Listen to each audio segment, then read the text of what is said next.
Él también es participante de la campaña Azúcar Amarga.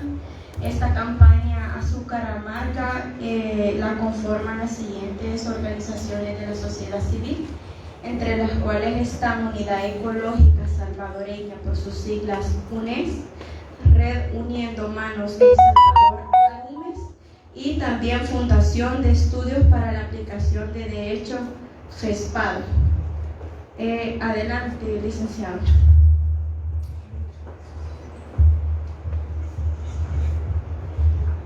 Tengan muy buenas tardes.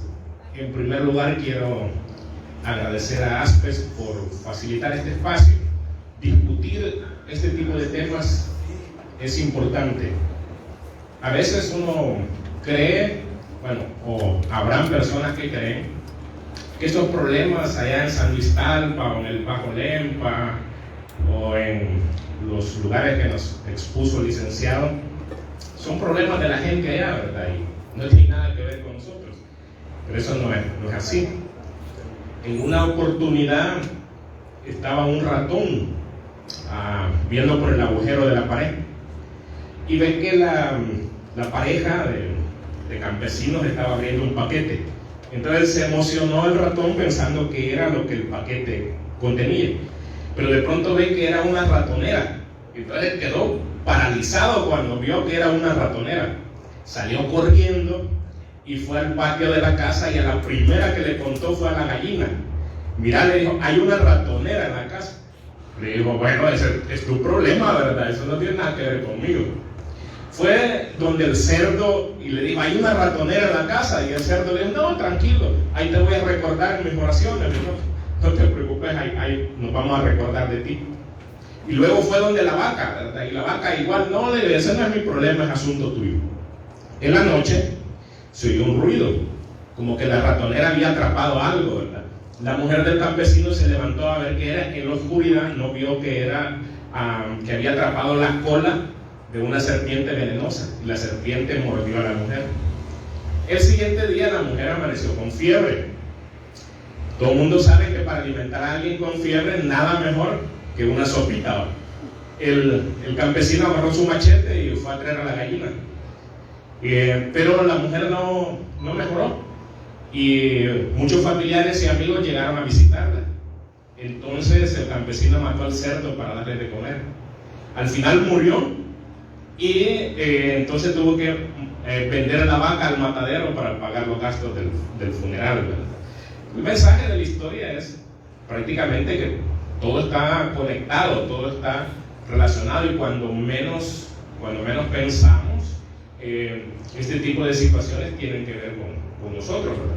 Yo he leído, por ejemplo, artículos, por cierto, del Instituto Nacional de Salud, que plantean cierta contaminación por metales pesados en estanques camaroneros en el Bajo Lempa. O sea, nosotros acá comemos camarones, ¿verdad? Los camarones vienen del Bajo Lempa, pero no solo camarones, otros productos, plátanos, tomates, chiles que se cultivan por allá, los consumimos en la ciudad y no sabemos la calidad de los productos que nos estamos comiendo. Pero bueno, a mí me han pedido que hable más de caña de azúcar, así que me voy a concentrar en el tema. Es tecnología nueva para mí, ¿verdad? Primera vez que la estoy usando y parece interesante. Ese es el contenido de lo que yo voy a hablar. Cuatro puntitos. Primero, lo que tiene que ver con el monocultivo de caña y la producción de azúcar en el país, ¿verdad? Y esto les voy a compartir datos que nuestra organización Voces en la Frontera ha ido recopilando, ¿verdad? En 2015, una comunidad en la zona occidental del Valle de Jiquilisco tuvo un conflicto. O sea, una empresa empezó a preparar la tierra para cultivar 300 manzanas de caña. La comunidad se opuso, y a partir de allí nuestra organización empezó como a interesarse más en el tema. Entonces hemos ido como documentando un poquito más de esta temática. De hecho, ahí les traigo un documento impreso por si alguien está interesado o interesada. Luego voy a hablar de impactos del monocultivo en el medio ambiente, algo de impactos del monocultivo de caña en la salud pública, y al final de la necesidad de transformar el modelo agrícola convencional. Un poco de historia rápidamente. Aquí al país llega la caña de azúcar más o menos por el siglo XVI, en la época de la colonia, y ahí se empieza a producir azúcar para dulce de panela y para fabricar guaro, para fabricar ron. Así comienza la historia de la caña de azúcar acá en el país. Pero luego, más o menos por el siglo XIX, ya era un producto de exportación, y principios del siglo XX, ya el azúcar es el segundo producto de exportación después del café, ¿verdad? Y luego, a finales del siglo XX y a principios de este siglo, el cultivo se ha expandido bastante, ¿verdad? Esto es un mapa de las regiones agrícolas de El Salvador a mitad del siglo XX. Eso es más o menos lo que pasaba. Lo que se ve oscurito en la zona de la costa es algodón, donde se producía algodón, y lo que se ve punteadito, más o menos en la franja central del país, es cultivo de caña en esa época, hace 70 años, un poquito más, ¿verdad? Más o menos por ahí. Y este es el mapa en 2015 de la caña de azúcar. Entonces, si ustedes ven el mapa de mitad del siglo XX, el anterior, ¿verdad? Uy, está un poco complicada esta tecnología.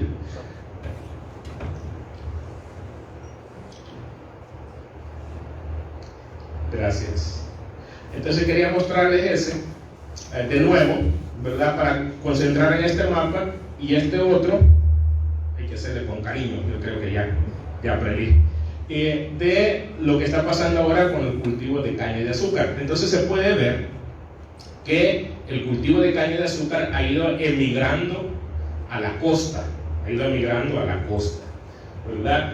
Eso tiene que ver con las nuevas variedades de caña que se han ido desarrollando y que están más adaptadas a terrenos con climas más cálidos y también terrenos más fértiles, ¿verdad?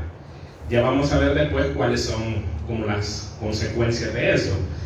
Entonces quería mostrar eso, y también este gráfico que muestra cómo ha ido progresando, digamos, la superficie cultivada con caña de azúcar en el país. Si uno ve desde 1985 hasta 2016-17, que registra datos de este gráfico, ve cómo el gráfico va aumentando. Eso significa, a excepción de esta época de 1996 1997, que se da un repunte.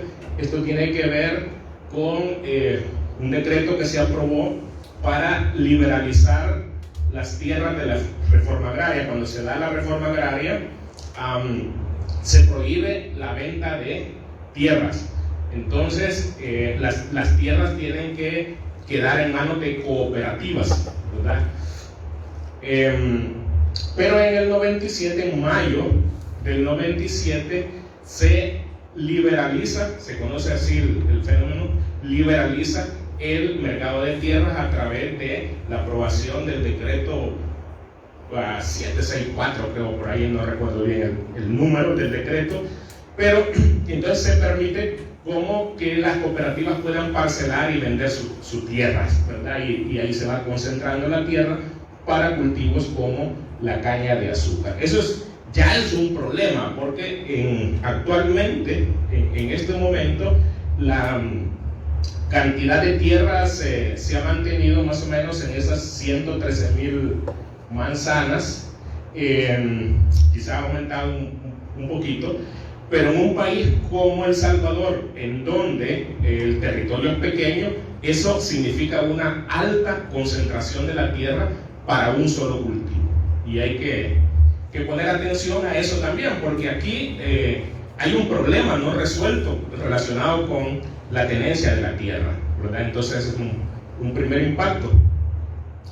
Y eso es un gráfico cómo está la situación del monocultivo de caña de azúcar por departamento, ¿verdad? Y vemos, por ejemplo, que el departamento de La Paz es el que mayor cantidad de tierra concentra en lo que tiene que ver con producción de caña de azúcar, ¿verdad? Solo entre La Libertad, Usulután, Sonsonate y La Paz se concentra el 58% de los cultivos de caña de azúcar.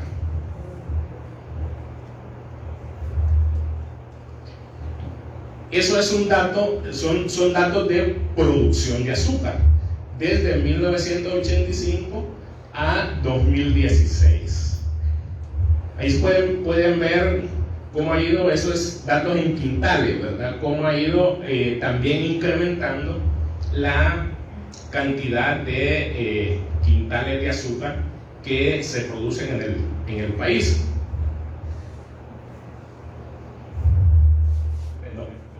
Ahí va, hay que hacerle con cariño. Allá estaba hasta 2016 y esos son datos de las últimas 5 cosechas, incluidos los datos de la zafra que terminó el 19 de abril, del abril pasado, ¿verdad? De todos los años, el año récord ha sido la cosecha 2019-2020, ¿verdad? Pero más o menos se ha mantenido la misma cantidad en cuanto a producción de azúcar. Hay que decir también que además del azúcar, los ingenios producen unos 54 millones de galones de melaza, que también lo comercializan. Y además generan unos 140 megavatios de electricidad utilizando el bagazo. De esos 140, ellos utilizan más o menos unos 40 megavatios para hacer funcionar su ingenio, y unos 100 lo venden a las empresas distribuidoras de energía eléctrica. ¿Qué significa eso en conclusión? Que todo esto está poniendo en las manos, está dejando en las manos de la industria azucarera más o menos unos 600 millones de dólares al año, ¿verdad? Entonces es una industria fuerte, o sea, económicamente esto es un negocio rentable. De hecho, es la única industria agropecuaria que se ha mantenido y ha incrementado en las últimas décadas. O sea, si uno revisa la producción de café o la producción de granos básicos, otros productos agrícolas, ninguno ha tenido, digamos, el éxito de la caña de azúcar. ¿A qué se debe eso? Un poco a la apertura de nuevos mercados. Cuando en 2005 se firmó aquí el Tratado de Libre Comercio, o más bien dicho, entró en vigencia el Tratado de Libre Comercio entre Estados Unidos y los países de Centroamérica y República Dominicana, todo el mundo se alegró, principalmente el sector azucarero, porque iban a tener lo que se conoce como mercado preferencial, es decir, Estados Unidos se les iba a comprar más azúcar, y así ha sido, ¿verdad? Y cada año, a partir de 2005, había una cuota de azúcar que iba aumentando. Pero hace un par de años acá entra a exportarse azúcar al mercado chino, y China dice: yo no tengo límites, a mí mándenme el azúcar que quieran, que puedan. Yo tengo capacidad para comprar el azúcar de todo Centroamérica, no solo de 1.000 millones de consumidores en China, ¿verdad? Entonces, todo esto vuelve atractivo el cultivo de caña y la producción de azúcar. Entonces, esos son como de los principales países hacia donde se exporta el azúcar, pero nosotros exportamos azúcar a Haití, a Chile, Gran Bretaña, o sea, una lista larga de países, ¿verdad? Pero el principal comprador es China, ¿verdad? Los Estados Unidos sigue siendo un mercado importante también. Tengo que aprender, tengo que recibir una capacitación para hacerlo bien. Entonces, ¿qué significa todo eso? No significan buenas noticias para el medio ambiente ni para la salud de la población. En términos ambientales, por donde le busquemos, el monocultivo de caña le genera impactos. Le genera impactos en la preparación del suelo, en el manejo del cultivo, en la cosecha, en el transporte de la caña de azúcar y en el procesamiento, digamos, industrial. De todo tipo, ¿verdad? De todo tipo. El suelo es susceptible a la erosión, ¿verdad? La erosión por el viento y por el agua. Preparar el suelo para la cosecha de caña de azúcar significa, para el cultivo de caña de azúcar significa un rastreo con maquinaria pesada de 60 centímetros de profundidad, ¿verdad? Eso deja suelto el suelo y lo hace susceptible a la erosión. Entonces el suelo fértil después termina en los ríos y por último en el mar, ¿verdad? También hay una presión sobre los cauces de agua y la degradación de zonas de recarga hídrica. Y también hay gases de efecto invernadero. Cuando se remueve el suelo, se libera un gas que se llama gas metano, que es producto de la descomposición de la materia orgánica. Y el gas metano es 20 veces más poderoso que el CO2 en lo que se refiere a generar efecto invernadero. Y estamos hablando de cambio climático, ¿verdad? Luego, en lo que tiene que ver con el manejo del cultivo,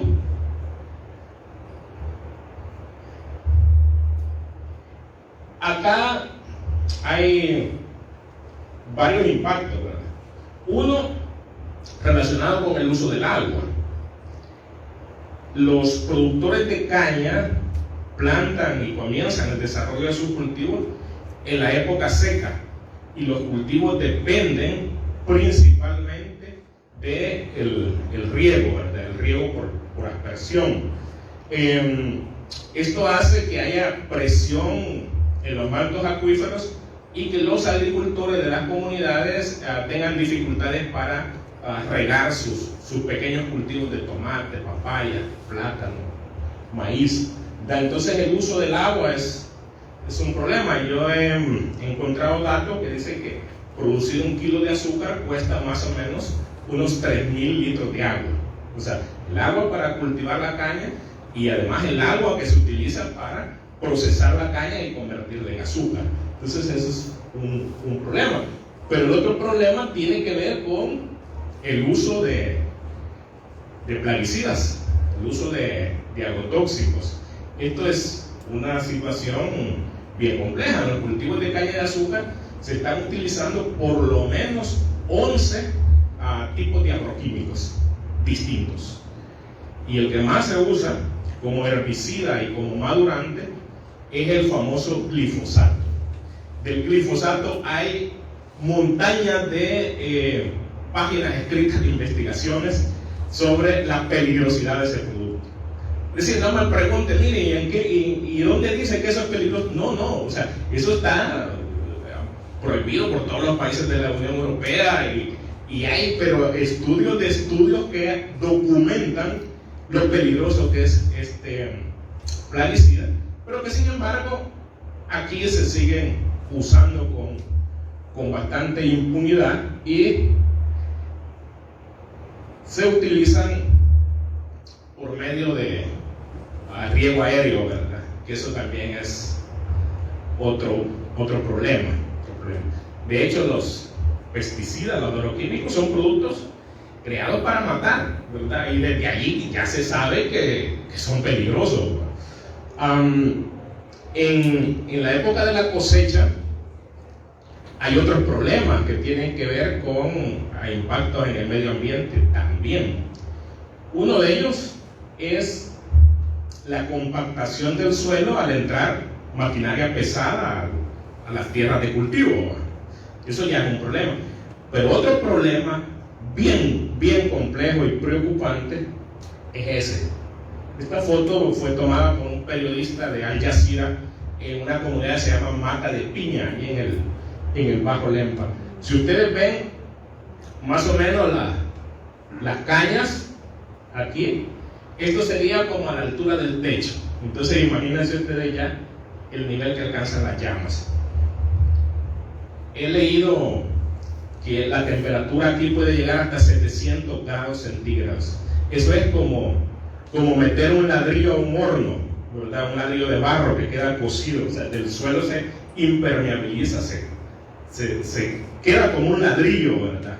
Después hay que volverlo a pasar otra rastreada y otros temas complicados, pero aquí hay varios problemas con esto de la quema, ¿verdad? Uno, el daño al suelo y a la biodiversidad, pero también la contaminación en el medio ambiente, ¿verdad? La generación de gases tóxicos, la propensión a enfermedades respiratorias, y podríamos hablar de muchos otros temas. Según el Código Penal, en el artículo 262, literal A, si no me equivoco, está prohibida todo tipo de quemas, y hace una excepción, dice que solo se permiten las quemas de carácter cultural, es decir, el campesino que quema los rastrojos para plantar una nueva cosecha. Entonces los productores de caña alegan que esto es de carácter cultural y por tanto no se le puede aplicar esa prohibición. La Procuraduría para la Defensa de los Derechos Humanos, en las anteriores gestiones, en esta no me extrañaría que no diga nada, en las anteriores gestiones ha dicho que esto no es de carácter cultural y que están violando la ley. Y el Ministerio de Medio Ambiente no ha dicho nada, o sea, no dice nada, ¿verdad? Lo concreto es que los cultivos de caña se siguen quemando año tras año y esto genera un montón de dificultades, incluyendo incendios en zonas boscosas. En general, el monocultivo de caña está generando una contaminación en los ecosistemas. Y este mapa es un mapa interesante. Estas son los sombreados con verde, son áreas naturales protegidas, o sea, son regiones incluidas en el Sistema Nacional de Áreas Naturales Protegidas, administrado y gestionado por el Ministerio de Medio Ambiente. Lo oscuro, lo color negro, son las zonas de amortiguamiento de esas áreas, que por lo tanto deberían ser zonas también de protección. Y lo cafecito es donde está el cultivo de caña. Es decir, los cultivos de caña están encima de las áreas naturales protegidas, ¿verdad? Y hay leyes que impiden esto. Pues sí las hay. La ley de áreas naturales protegidas, la ley de conservación de la vida silvestre, la misma ley de medio ambiente en su artículo 42 prohíbe este tipo de prácticas, pero se siguen dando, ¿verdad? Siguen ocurriendo. Entonces al final no es mucho el asunto de la existencia de leyes, sino que la capacidad de la institucionalidad del Estado para hacer cumplir estas leyes. Hace unos 3 años, con un compañero de mi organización, fuimos al Ministerio de Medio Ambiente, al Ministerio de Agricultura y Ganadería, buscando información sobre la cantidad de agua que se está utilizando en los cultivos de caña. Fuimos allá por Iopango, tienen una sede, de ahí nos mandaron para Santa Tecla, de Santa Tecla nos mandaron de regreso para allá, y al final fuimos como a 5 oficinas distintas y nadie tenía información, nadie tenía nada. Es decir, los cultivadores de caña solo instalan los motores, ¿verdad? Y hacen uso de todo el agua que quieren y nadie dice nada. O sea, no hay, aunque hay leyes que regulan eso, la ley de riego y arenamiento, por ejemplo, pero son legislaciones que no se cumplen, diría mi abuelita, son letras muertas, ¿verdad? Claro, no podemos ser tan fatalistas también, en el sentido de decir, miren, aquí todo es oscuro, porque si no, mejor cerremos la puerta y nos vamos, ¿verdad? Algo bueno hay, quizás más adelante podemos hablar un poquito de eso. Un poco el impacto en el tema de la salud. Aquí esto no es mi especialidad.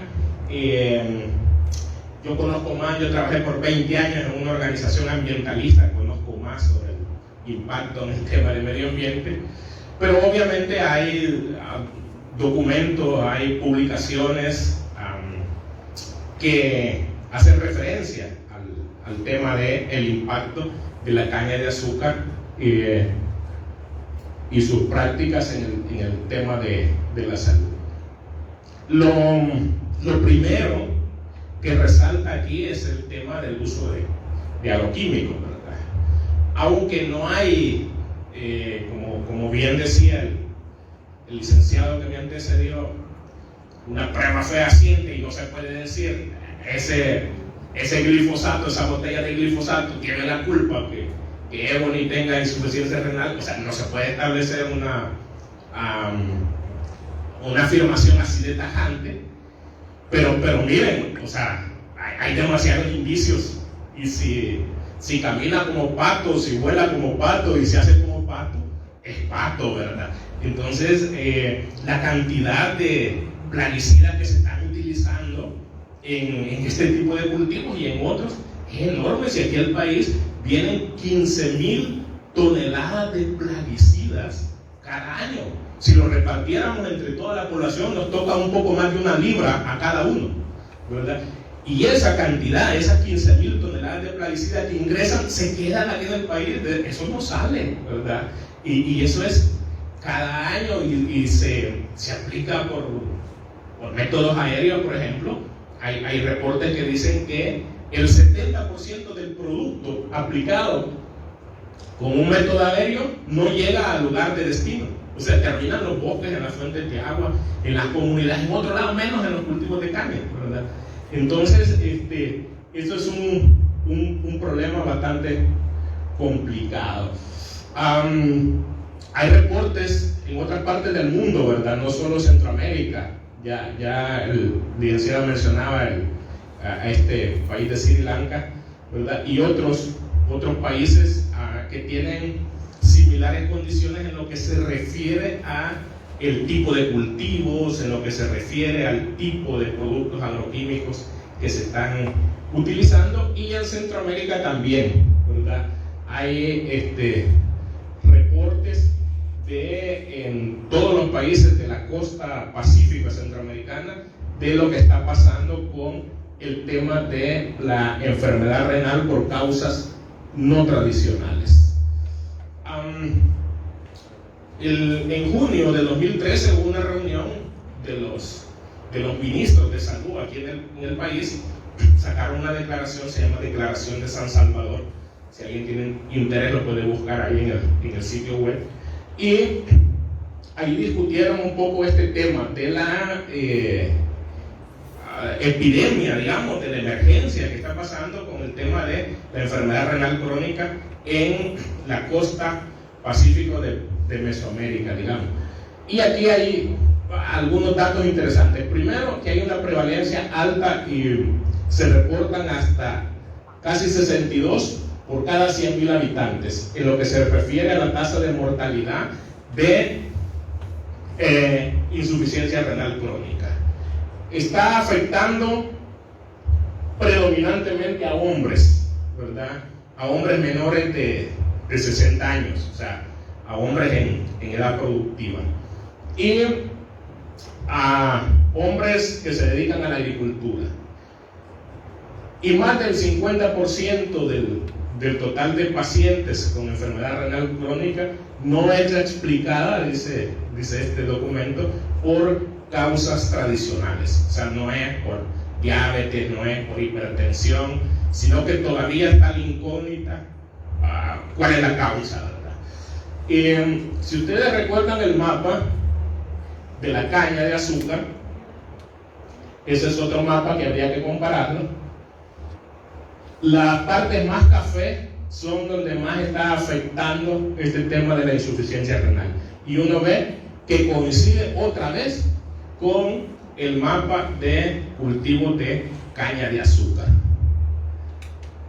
Y este es otro mapa un poquito antiguo también, del Ministerio de Salud, ¿verdad? Y aquí otra vez hace referencia a los municipios más afectados por muertes por insuficiencia renal. Entre 2011 y 2015, 3.662 personas murieron por esta enfermedad, y usted puede ver dónde están los municipios más afectados.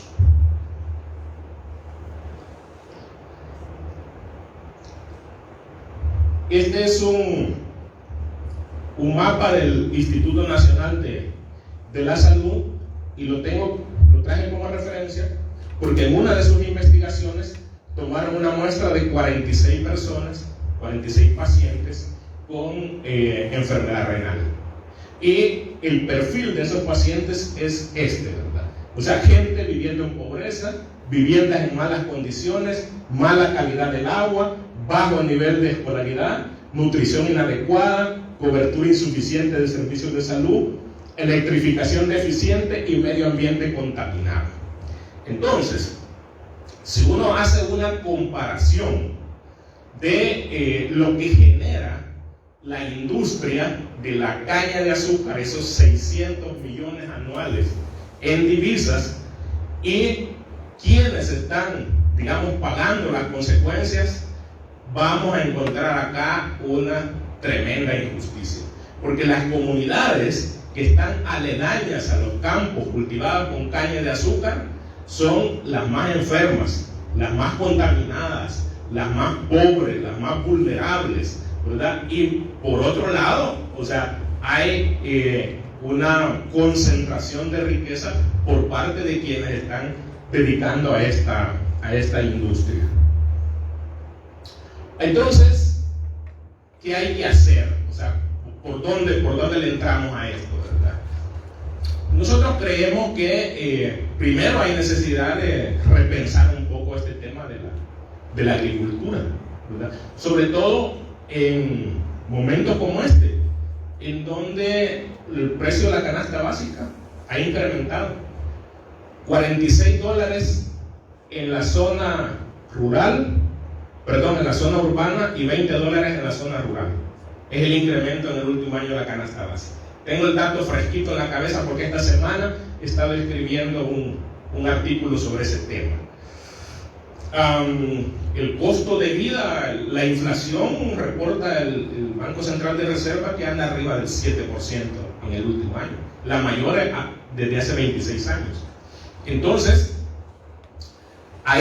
si a esto sumamos que nosotros dependemos en un 70% de alimentos importados. Nosotros estamos comprando las frutas y verduras a Guatemala, los lácteos a Nicaragua, los frijoles a Nicaragua y a Honduras, las carnes también a Nicaragua y a Honduras, y bueno, por no decir el trigo y otros productos, 70% de los alimentos que consumimos vienen de fuera. Entonces eso nos pone en una situación complicada. O sea, no es lógico, no es sensato, no es inteligente estar utilizando nuestra tierra fértil, porque la tierra de la costa es de la suelo clase 1, o sea, de las mejores tierras del país, para producir azúcar para la exportación, y nosotros comprando la comida de fuera. Esas 113,000 manzanas deberían utilizarse para producir hortalizas, frijoles, aguacates, mangos, arroz, plátano, lo que sea. Hay necesidad de cambiar y de transformar ese modelo agrícola. Entonces, 5 organizaciones, 5 ONG de la sociedad civil, nos hemos juntado preocupados por este tema y hemos como definido que hay que hacer algo.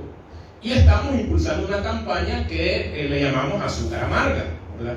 Como parte de esa campaña hemos hecho varias acciones. Hemos ido a protestar en frente del Ministerio de Salud, por ejemplo, ¿verdad? Hemos ido a protestar en frente del Ministerio de Medio Ambiente, hemos hecho conferencias de prensa, hemos hecho foros, estamos constantemente divulgando información, que por cierto la compañera Rina, la encargada de nuestras redes sociales, constantemente divulgando información sobre los impactos de monocultivo de caña de azúcar en el medio ambiente, en la salud, etc. Creemos que desde ese activismo hay que lograr que se elimine el uso de agroquímicos.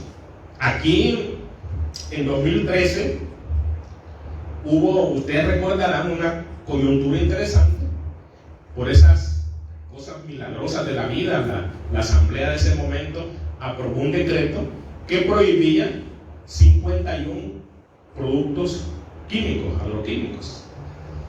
O sea, Arena, el FMLN, el PCN, esos partidos que nunca se ponían de acuerdo, casi nunca, pues se lograron poner de acuerdo para algo bueno.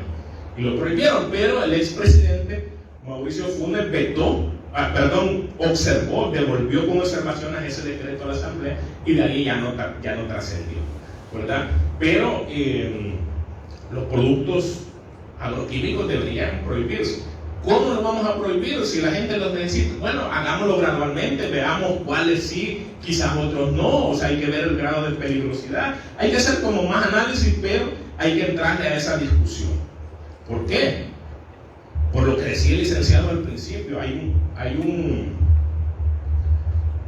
un principio, digamos, jurídico que se llama principio de precaución o principio precautorio, que ante la falta de pruebas fehacientes de que estos agroquímicos son responsables de la enfermedad renal o otros daños a la salud, ante la falta de pruebas, prohibámoslo mientras investiguemos, ¿verdad? Porque no podemos, o sea, el impacto es tan fuerte que no podemos arriesgarlo, que lo vamos a prohibir hasta que tengamos una prueba, digamos, irrefutable, ¿verdad? No, o sea, se deberían prohibir ya, eso es lo más sensato. También hay que prohibir la quema de los cultivos de caña y hay que frenar la expansión de este monocultivo. Ya no hay que permitir, hay que ponerle alto, ya no hay que permitir más tierra que se cultive con caña de azúcar. ¿Cómo se puede lograr eso? Pues investigando y demostrando, ese es un camino, ¿verdad? Otro camino es haciendo presión desde la calle, o sea, haciendo presión social, organizándose, porque la situación es complicada y es grave. El mes pasado murieron 3 personas de insuficiencia renal en el Bajo Lempa durante el mes de junio, y todos los meses hay personas que están muriendo, ¿verdad? Claro, no salen en las noticias, ya uno no ve mucho esta discusión en la televisión, pero la realidad es complicada. La organización con la que trabaja Rina, en una comunidad en San Luis Talpa, por cierto, un muchacho que se llama Oscar Grande, sus 4 hermanos murieron de insuficiencia renal. Su papá murió de insuficiencia renal y él tiene como 5 años de estarse practicando diálisis porque también ya está en una etapa complicada. ¿Es culpa de la caña, culpa de los agroquímicos? Pues yo también comparto la tesis que no lo podemos afirmar porque pueden haber otros factores y hay que ver la integralidad de todo. Pero la familia de Oscar vive y ha vivido muchos años en medio de un cultivo de caña, ¿verdad? Sobre el techo cae el veneno que riega la avioneta. Entonces hay muchas dudas razonables en eso. Así es que pensamos nosotros que hay que organizarse, ¿verdad? Y hay que ejercer presión. Mientras los investigadores investigan, hacen su trabajo, o sea, hay que entrarle a este problema desde otro frente, ¿verdad? Desde otros ámbitos. Hace un mes más o menos tuvimos un encuentro con unos 50 líderes de diferentes comunidades del país afectadas por monocultivos de caña. Gente de Sonsonate, de Huachapán, San Miguel, La Paz, Susulú, de todos lados. Y la gente, un campesino me dijo cuando yo estaba hablando de este tema, mira, me dijo, ya no necesitamos hablar tantas pajas, y eso ya nosotros lo sabemos, los daños que esto nos ocasiona. Tenemos que entrarle ya a la acción. Y la gente como reclamando que ya quieren salir a cerrar la calle o ir a cerrar el Ministerio de Salud, lo que sea, hacer algo. Y pues nosotros decimos, bueno, sí, tiene razón, pero cálmense, ¿verdad? Hay que pensarlo y hay que organizarlo. Bueno, quiero terminar con 2 pensamientos. Este es del profesor Miguel Altieri, es un economista, trabaja en una universidad en California. Dice que el paisaje no debe ser dominado por ningún monocultivo. La tierra agrícola debería estar ocupada por miles de parcelas pequeñas y diversas en las que se produzcan alimentos sanos, nutritivos y suficientes. Y eso es cierto. Y ya lo quiere.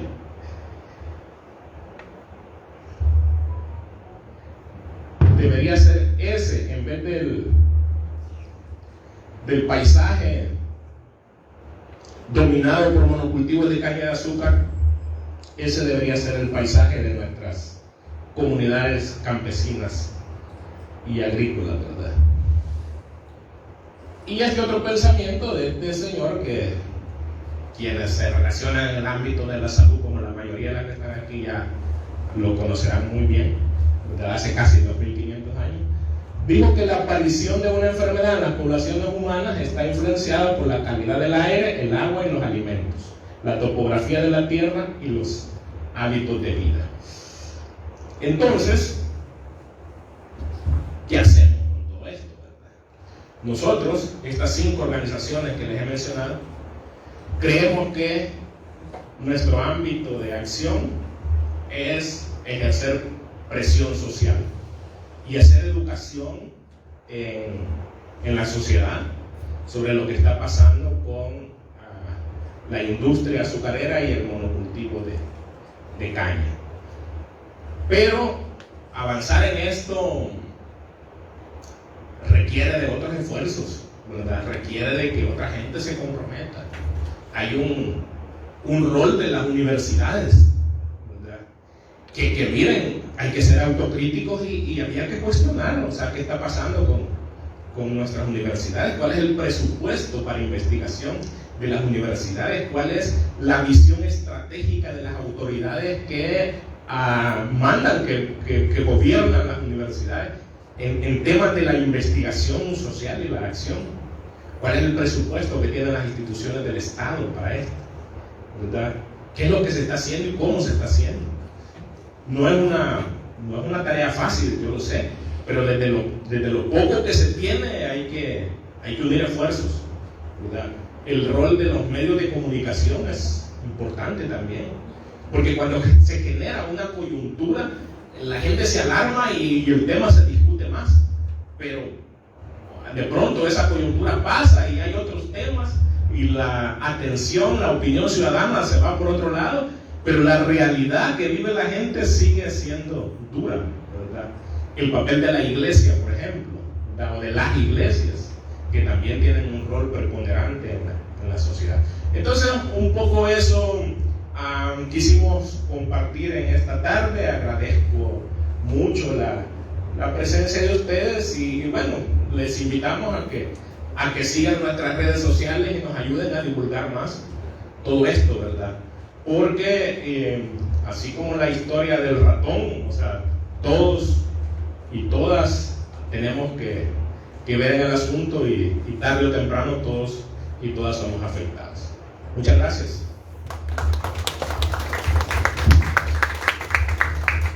Bueno, si hay preguntas que no sean complicadas, por favor. José, ¿hay alguna... ¿cómo ha reaccionado la responsabilidad social empresarial ante esta situación? ¿Hay acercamiento? ¿Hay alguna intención? No hay nada, no sé. Esa es una buena pregunta. Mire, en mi opinión, tal vez yo soy como muy cerrado en eso. En mi opinión, el empresariado de este país no entiende con razones. Sí le puedo poner un ejemplo de un avance en el tema del monocultivo de caña. Ahora no se está empleando a niños en los campos de caña. Pero eso no es porque tengan sensibilidad los cultivadores de caña, eso es porque desde Estados Unidos ha venido la presión de respetar los convenios de la OIT, ¿verdad?, en lo que se refiere al tema del trabajo infantil. En 2015, 16, por ahí, la municipalidad de Tecoluca con asistencia del Ministerio de Medio Ambiente, elaboró una ordenanza para regular las prácticas en los monocultivos de caña. Intentaron acercarse junto con el Ministerio de Medio Ambiente, con la sombrilla del Ministerio de Medio Ambiente, a los cañeros para platicar y generar un diálogo y buscar formas conjuntas, pero no fue exitoso. O sea, no fue, y al final la ordenanza pues no se aplica. O sea, ahí está, y es una ordenanza más que no tiene ninguna aplicación porque no hubo como mucha receptividad de parte de los responsables de estos grandes cultivos. Así que como campaña nosotros no nos hemos acercado, por eso digo, quizás soy muy cerrado en mi opinión con respecto a eso, pero yo lo veo complicado. O sea, veo como desgastarnos en algo que a lo mejor no va a ser productivo. Ni siquiera el Ministerio de Medio Ambiente ha logrado frenar un poco este tema de las quemas, y eso que han organizado mesas de discusión, o sea, han generado acercamiento, porque eso sí, yo se lo puedo asegurar. Yo he platicado con gente del Ministerio de Medio Ambiente y en una oportunidad nos dijeron, no, ya cada año van a incrementar la cantidad de manzanas que las cosechan a través de la zafra verde. La zafra verde es no quemar, ¿verdad?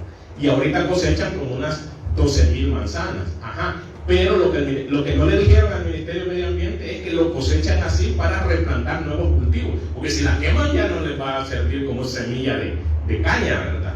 Entonces no hay mucho avance en eso. Yo creo que hay que presionar desde otra vía. Ojalá me equivoque.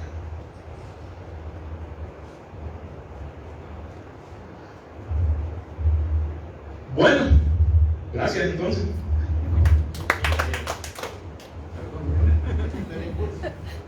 Solamente hacer 3 planteamientos. El primero, muy buena la ponencia. Es parte de lo que nosotros hicimos la intervención en los años anteriores. De hecho, yo estuve en la mesa técnica en la asamblea para la prohibición de la... Miren. En segundo lugar, también medio ambiente, y eso le iba a preguntar, pero usted se me adelantó, sobre el avance de la prohibición de la quema. En algunas mesas técnicas planteaba medio ambiente de que había una reducción en esa práctica, pero no sé en realidad si se mantuvo, si ya no existe esa iniciativa. Desde el punto de vista de ustedes, quería saber esa perspectiva, si en realidad se ha mantenido. Y bueno, y en segundo, que se me olvidó mencionarlo, y qué bueno que usted lo retomó, el criterio precautorio, el acuerdo de Río. Eso siempre se debe mantener en cuenta. Principio. Muchas gracias. Nosotros como organización, mi organización se llama Voces en la Frontera, Emily es mi compañera de trabajo, estamos permanentemente apoyando proyectos de medio ambiente, educación y otros temas, proyectos con poco dinero, ¿verdad? No son gran cosa, en la zona de la Bahía de Jiquilisco. Y para el tema de bosques, hemos apoyado una comunidad que está manejando un área pequeña de bosque. Pero lo muestro, como alguien decía, para muestra un botón. Para el tema de bosque, para toda la Bahía de Jiquilisco, el Ministerio de Medio Ambiente tiene una persona. Toda la Bahía de Jiquilisco, 18,000 hectáreas de bosque salado, 6 municipios y cerca de 1,000 comunidades, una sola persona. Entonces, eso es lo que pasa. El Ministerio de Medio Ambiente y otras instituciones del Estado no tienen la capacidad. Puede haber gente muy buena ahí, no lo dudo, ¿verdad? Puede haber gente con muy buenas intenciones, muy inteligente y muy capacitada, pero no tienen los recursos como para atender toda esta situación. Entonces, mi percepción, ¿verdad? Se conforman este tipo de mesas, este tipo de espacios de coordinación para buscar alternativas a problemas como este, pero hace falta la capacidad de darle seguimiento. Entonces, eso creo yo. Hay bueno, no voy a mencionar el nombre por lo que les voy a contar, una técnica del Ministerio de Medio Ambiente. Fuimos a hacerle una entrevista para un documento que estábamos escribiendo con un compañero y nos dijo, miren, entre otras cosas, nosotros nos damos cuenta, porque la pregunta era sobre los permisos ambientales. Para cultivar 200 manzanas de caña necesita un estudio de impacto ambiental, ¿verdad? Necesita un permiso. Y nos dijo, nosotros nos damos cuenta hasta que la gente viene a denunciar que ya están quemando el cañal. O sea, nadie está pidiendo permiso. Y entonces, en una de las preguntas yo le digo, bueno, y desde su perspectiva, ¿cuál debería ser entonces la alternativa a todo esto? Me dijo, ¿puede apagar la grabadora? Sí, con gusto, la apagué. Hay que generar un movimiento, me dijo, que haga presión, o sea, que proteste. De ahí, quizás frustrada la mujer, quién sabe por qué, ¿verdad? Pero de pronto gente buena, gente consciente, gente con ganas de hacer cosas o de ver cambios, pero que se estrella en un muro, ¿verdad? Con esa institucionalidad complicada, ¿verdad? No, la cosa no es fácil, pero hay esperanza, hay esperanza. Y aunque no lo hubiera, si el barco naufraga a la mitad del mar, ¿usted se va a esperar a ahogarse ahí o va a nadar para algún lado? Yo nadaría para algún lado. Tal vez me voy a ir a ahogar 300 metros allá. ¿Quién sabe? Pues sí, pero el intento hay que hacerlo. Y en eso estamos, y esa es la invitación que queremos hacerle, que le entremos a esto en conjunto, porque es un problema grave del país. Sí, gracias. Usted mencionó que había trabajado en el tema medioambiental hace unos años. No sé mucho de medio ambiente, pero entiendo de que con respecto al otorgamiento de los permisos medioambientales hay una especie de fianza de acuerdo al nivel de afectación del estudio del impacto ambiental en la parte privada con la industria. Si en la área abierta, en los campos abiertos, no se ha hecho un estudio de cuánto es el grado de afectación y por medio de él ya no se pudiera trabajar con fianza, sino que esto entrara en una especie de multas, de erogaciones obligatorias por uso y siniestro de suelo. Entonces, ese aporte que estuviera viniendo por parte de las empresas cañeras se pudiera redireccionar no solo para el tratamiento paliativo de las enfermedades crónicas de las personas, sino que más preventivo en el uso de equipo de protección personal, ya que el uso de agroquímicos es indispensable, ¿verdad? Entonces, ¿no han visto esa posibilidad o será que yo lo estoy viendo así? ¿No existe esa posibilidad? Es un buen planteamiento.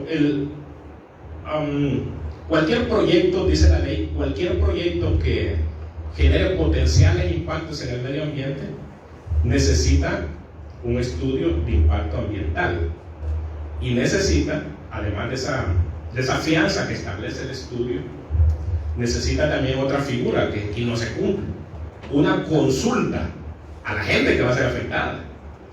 Entonces, miren, algunos de estos proyectos son tan descarados que llegan y llevan unas bolsitas de víveres y dicen, vamos a hacer un reparto, y hacen que la gente firme una hoja y después le cambian el membrete y le ponen consulta ciudadana, o medio mencionan algo de...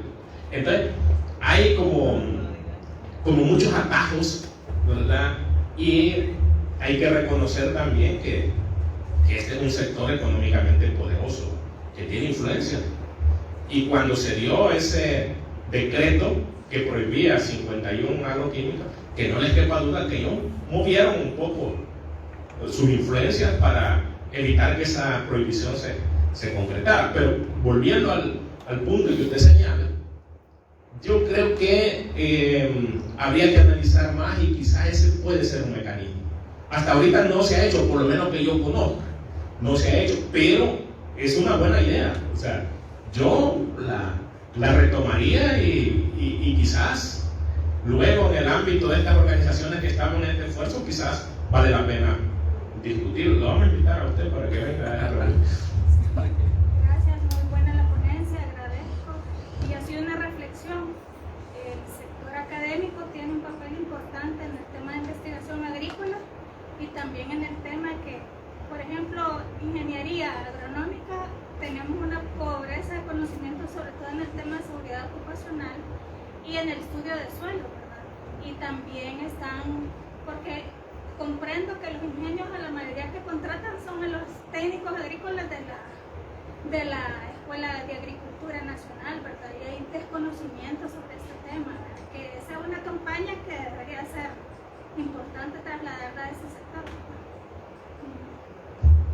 Sí, yo trabajé en una universidad privada durante 5 años, fui docente y fue bonita la experiencia en el ámbito académico, o sea, los que nos hemos relacionado con la academia, sabemos que para establecer una denuncia o una afirmación fehaciente hay que demostrarlo, ¿va? Y hay que demostrarlo con el método científico. Entonces no es fácil el asunto. Pero hay una dicotomía entre la investigación y la realidad, siempre, ¿no? Porque mientras lo demostramos y con todas las dificultades y limitantes que tenemos para demostrarlo, mientras lo demostramos, la realidad sigue ahí, compleja, palpable para la gente que está sufriendo. Entonces, no es despreciar la investigación, pero también hay que revalorar lo otro, ¿verdad? Es decir, ¿cómo nos organizamos con la gente y cómo luchamos desde otros ámbitos? Y que la academia pues nos ayude dando esos aportes como los que el licenciado nos expuso hace unos minutos. Pero mientras tanto, las demás organizaciones, veamos qué se puede hacer, ¿verdad? Lo importante es nadar para algún lado. Y la parte como de la sensibilidad y la formación académica con otras visiones, con otras formas de ver el mundo, es bien importante. Pero para eso, los docentes y las autoridades administrativas de las universidades tienen que primero entender, digamos, esas nuevas visiones, ellos y ellas, ¿verdad? No nos enfrentamos a una tarea fácil, pero ahí estamos. Por alguna razón la vida nos puso aquí, ¿verdad? Así que muchas gracias y termino con otra historia. ¿O ya no quieren historia? Ya terminamos mejor. Había en una oportunidad el bosque se estaba quemando, así como las fotos que yo les mostré allí. O sea, las llamas se elevaban 20 metros de altura. Todos los animales que vivían en el bosque se fueron corriendo, huyeron para una colina cercana y desde la colina veían allá en el valle cómo su bosque se quemaba. Y hubo una pequeña ave que decidió apagar el incendio y volaba al río y traía un poquito de agua en su pico y volaba sobre las llamas y dejaba caer el agua en las llamas. Pero el agua era 4 o 5 gotas, ¿verdad? Obviamente no apagó el incendio. Y cuando llegó con las plumas chamuscadas donde estaban los demás animales, todos empezaron a reírse y le dijeron que era un tonto por haber tratado de hacer algo imposible. ¿Cómo ibas a lograr apagar el incendio? Y él les dijo: yo cumplí con mi responsabilidad, ¿verdad? Yo cumplí con lo que a mí me tocaba. Si ustedes no hicieron su parte, pues es una cuenta que ustedes van a dar, ¿verdad? Es por cobardía, por lo que sea, pero no lo hicieron. Entonces, de eso se trata también, de cumplir con responsabilidad el rol en el que alguien nos puso, la vida, Dios o los extraterrestres o en quien ustedes crean, nos pusieron en un lugar y entonces cumplamos lo mejor que podamos con nuestra tarea. Gracias de nuevo y buenas tardes.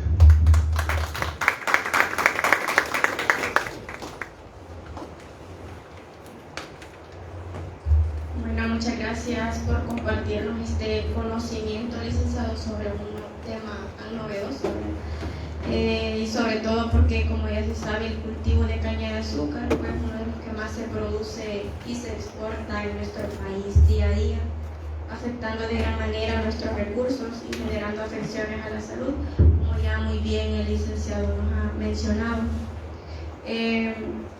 Esta tarde vamos a entregar lo que son diplomas de participación a los ponentes. Por lo tanto, les pedimos al licenciado Alejandro López y al licenciado que nos puedan acompañar al frente para hacer la entrega del diploma.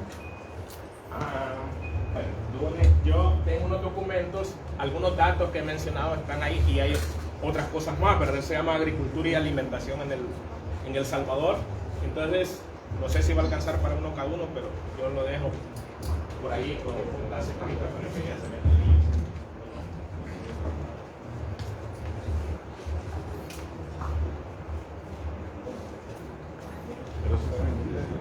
¿Cómo? Ah, sí, sí.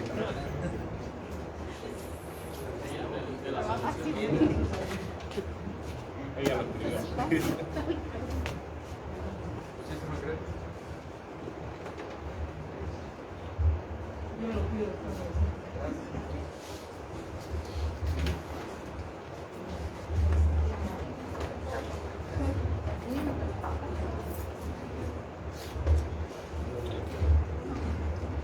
Y bueno, antes de cerrar esta jornada, pues agradecer a la maestra Villalobos por acompañarnos también, a todos ustedes, colegas, que se han tomado el tiempo de venir, de verse desde hace rato, de seguro en algunos casos, ¿verdad?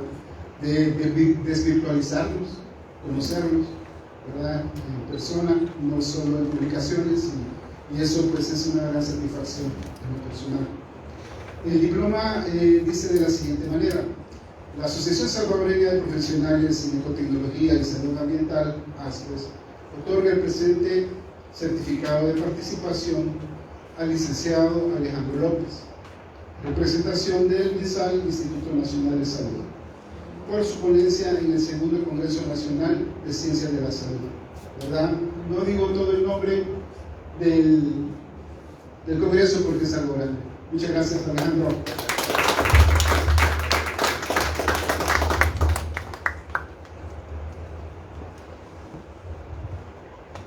De igual forma, a licenciado José Acosta, director de Voces en la Frontera, por su participación en este congreso y en nuestra jornada científica. Gracias, José.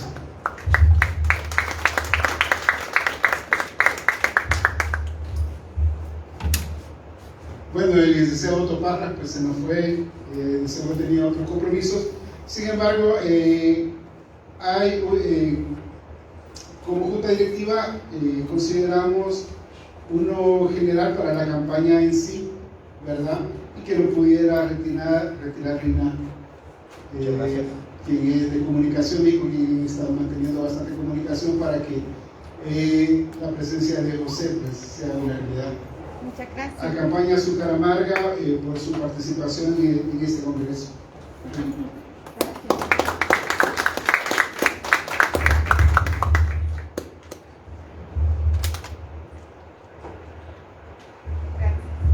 No me queda más que agradecerles, colegas, pues los temas están abiertos, ¿verdad?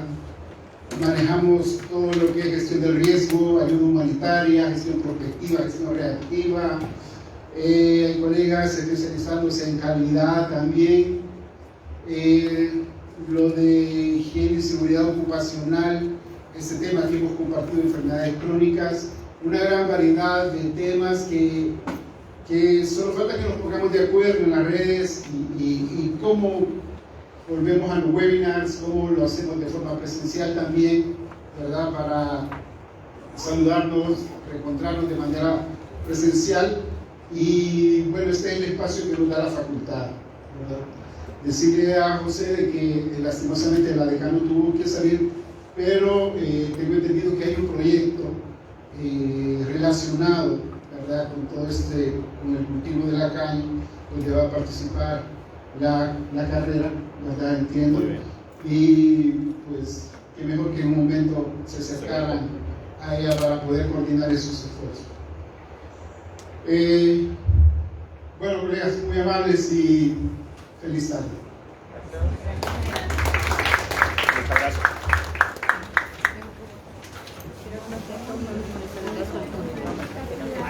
Quiero una foto con ustedes dos con los diplomas.